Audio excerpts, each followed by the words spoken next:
喂，生日快樂啊！今日你生日，即係我生日啊！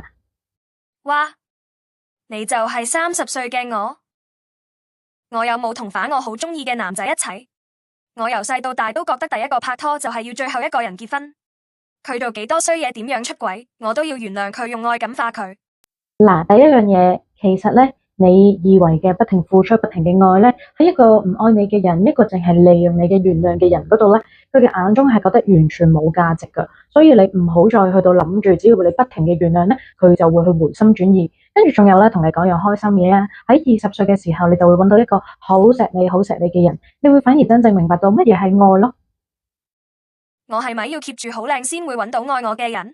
哎呀，你啊，成日都容貌焦慮啊，成日都擔心自己唔靚啊。我想同你講，其實真係愛你嗰個人咧，佢係唔會介意你眼中覺得靚唔靚㗎。我啱啱識佢嗰陣咧，我都係成日都覺得一定要化好晒妝啦，剃好晒頭啦，着到好靚嘅衫啦，先至可以去見佢啦。但係而家咧，其實有時係我素顏啦，甚至我皮膚敏感啦，甚至爆痘嘅時候咧，佢都係覺得我好可愛。仲有，我好想同你講咧，我有樣嘢要多謝你嘅。啲人成日話30歲活成點樣咧，都係睇你19、20歲嘅決定啦。我記得咧，你曾經有一段時間咧，你慢慢去到割捨咗一啲唔好嘅關係啦，你去到變得獨立、變得自主嘅時候咧，應該就係咁樣，你嘅內心都改變咗你嘅世界，吸引咗一個更加愛錫你、更加知道乜嘢係愛你嘅人出現咗啊！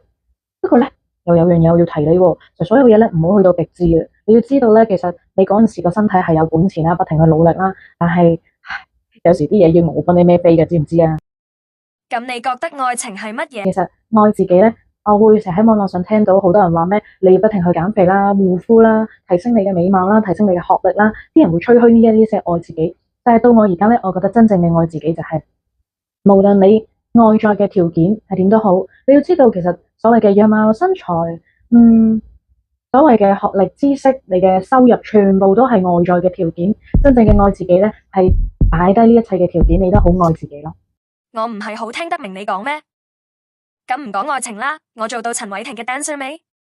我知你而家好中意跳舞，但係咧，其實喺你呢個歲數嘅下一年咧，又發生咗啲意外啦，被迫放棄咗跳舞啦，然後，哎呀，所以我頭先咪話咯，你要照顧好你嘅身體嘛，即係搞到我而家咧，逢係颱風前準過天文台啊，你知唔知啊？然後咧，我好想同你講，其實你中意一樣嘢，有一個興趣咧，你係唔需要去為咗某一個偶像、某一個人去努力噶。你有一啲咧，榜樣啊、偶像固然係好啦，但係唔好太沉迷咯。當你太沉迷嘅時候，你就會做一樣嘢係失去咗佢本身內在嘅價值啊！咁你依家做緊咩工？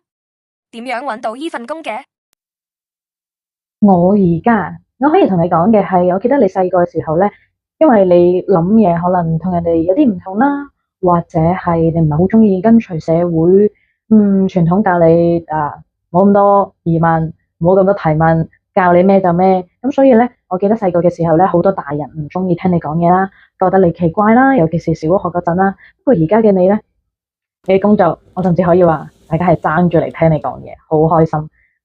你嘅工作，我可以講係你從來都冇諗過，但係你一直做緊你好中意嘅嘢。你要記住，其實做到你中意嘅嘢，有意義又夠錢生活咧，已經係好開心噶啦。千祈唔好做嗰啲咧，又搵唔到錢又唔開心嘅工作。吓，咁刺激！我而家成日睇住我嘅老師扮面，佢話28歲嘅你對唔對得起18歲嘅夢想？咁你覺得呢？你問起呢條問題咧，我都想多謝翻你啦，因為成日聽人哋講就話你而家活成點咧，就係你10年前嘅選擇開始噶啦。我好記得咧，你真係一個好勤力、好勤力嘅人啊，所以到而家咧，你都係非常之自律啦。你而家唔係幫人打工啦，你係都唔係人打工，OK 係啦。但係同19歲嘅你講咧，應該好難明啦。仲有就係，我覺得其實而家嘅生活咧已經非常之好啊。我記得喺你嘅時候咧，成日都會懷疑夠唔夠錢啊，開唔開到飯啊？因為咧，你遇到好多大過你嘅人同你講你中意嘅嘢咧，係唔會搵到食。我可以同你講咧，你而家係好自由、好開心、好有意義，亦都甚至係幫到好多人。好多人喺迷茫嘅時候，佢哋覺得佢嘅人生搵唔到意思嘅時候，你為佢哋提供到指引。同埋，我覺得最可貴嘅係你搵到一份咁有意義工作，同時你都滿足到小時候你做作家嘅一個夢想啦。同埋你好有能力，識得可以保護自己啦，甚至亦都可以為一啲咧其他俾人欺負嘅人咧去到進行反擊。20歲嘅自己曾經擔心未來，擔憂自己喺30歲嘅時候繼續庸庸碌碌揾唔到人生意義。但係而家30歲嘅自己深深咁去感激過去嘅努力，因為而家嘅生活比20歲時所期望嘅更加美好。18、20歲嘅時候，我只想別人愛我；30歲嘅而家，我懂得愛自己就會吸引愛，懂得內在改變外在嘅相。最後，生日快樂！